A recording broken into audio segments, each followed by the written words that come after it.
Most people think confidence starts with believing in yourself. You hear it everywhere. Just believe in yourself. But if you've ever struggled with confidence, you know that advice can feel a little frustrating, right? Because belief doesn't just appear out of nowhere. If anything, the opposite is often true. You might want to believe in yourself, but there's a voice in the background quietly saying things like, are you sure about that? You've tried before. What if you don't follow through this time?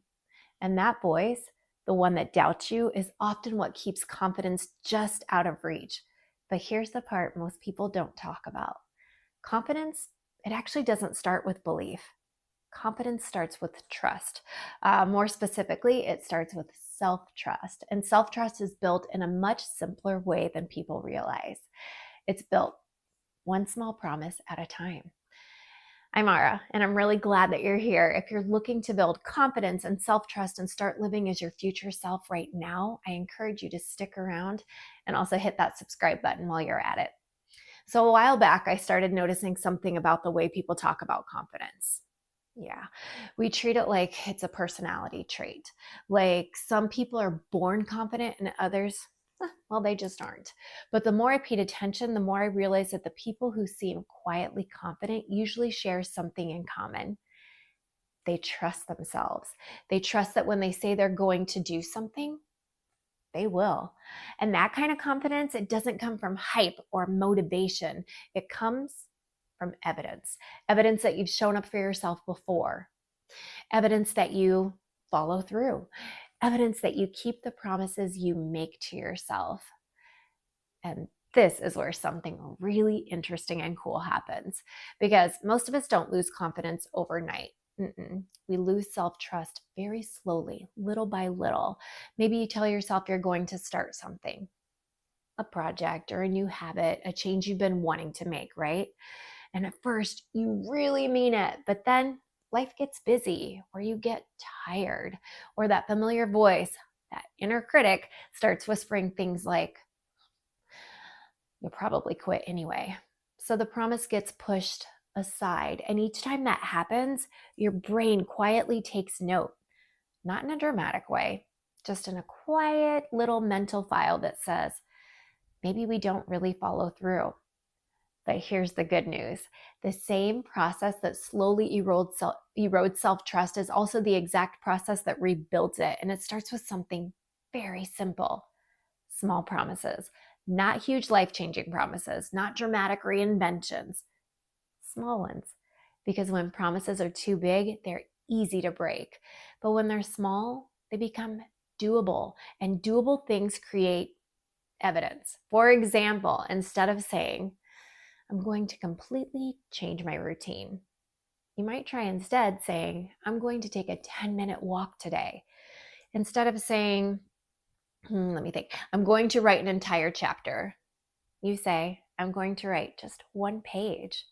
Instead of saying, I'm going to become a totally different person, you say, I'm going to keep this one promise today. And when you keep that promise, something subtle but powerful happens. Your brain starts updating the story that it tells about you. So instead of, we never stick with things, it starts saying, actually, yes, we do. This is how self-trust is built, quietly, one piece of evidence at a time. And the interesting thing is, this process also changes the relationship you have with your inner critic.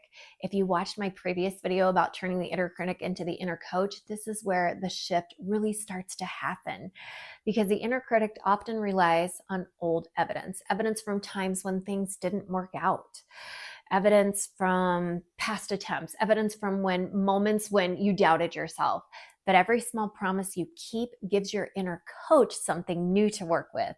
The inner coach can start saying things like, remember yesterday we said we'd do that and we did. Remember last week we followed through. That new evidence changes the internal conversation over and over again, not overnight, but steadily. And eventually something else begins to grow alongside self-trust. Quiet confidence, not loud confidence, not performative confidence, but quiet confidence, the kind that doesn't need to announce itself, the kind that doesn't need to prove anything, the kind that simply comes from knowing when I say I'm going to do something, I will. I've been experiencing this in my own life recently in a small but meaningful way. I started running again after a long time away from it. Now, if I had told myself I was suddenly going to become a runner again overnight, that probably wouldn't have worked. Absolutely not. That promise would have been way too big. But instead, the promise became much simpler. Just go outside. Just start. Some days that meant just a short run. Some days it meant more walking than running for sure. But the important part, it wasn't the distance or the speed. The important part was keeping the promise that I had made to myself. And each time I did, it added a small piece of evidence that I could trust myself, evidence that I show up. And that's the thing about self-trust, right? It grows through action, not perfection, not flawless execution, just consistent follow through, even imperfect follow through. So if confidence has been feeling a little out of reach lately, you might try shifting the question. Instead of asking, how do I become more confident? Try asking, what small promise can I keep today? If you want a little help working through this process, I created a guided confidence reset workbook. It's designed to help you reflect on the promises that you've been making to yourself and start rebuilding that sense of self-trust one step at a time. I'll put the link in the description if you'd like to explore it.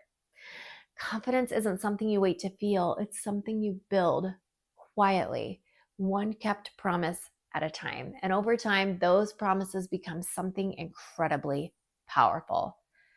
They become the proof you need, proof that you can rely on yourself, proof that you follow through, proof that you're capable of more than the inner critic once suggested. And that proof is the foundation of real confidence, the quiet kind, the kind that doesn't depend on motivation or outside validation. Just trusting yourself. Thanks for spending this time with me today. I really appreciate it. And if this message resonated with you, I'd love to hear one small promise you're going to keep for yourself this week. Just drop it in the comments. Because remember, when you change your mindset, you change your life. Thank you again for being here. Make this your week to keep those promises to yourself, and I'll see you next time.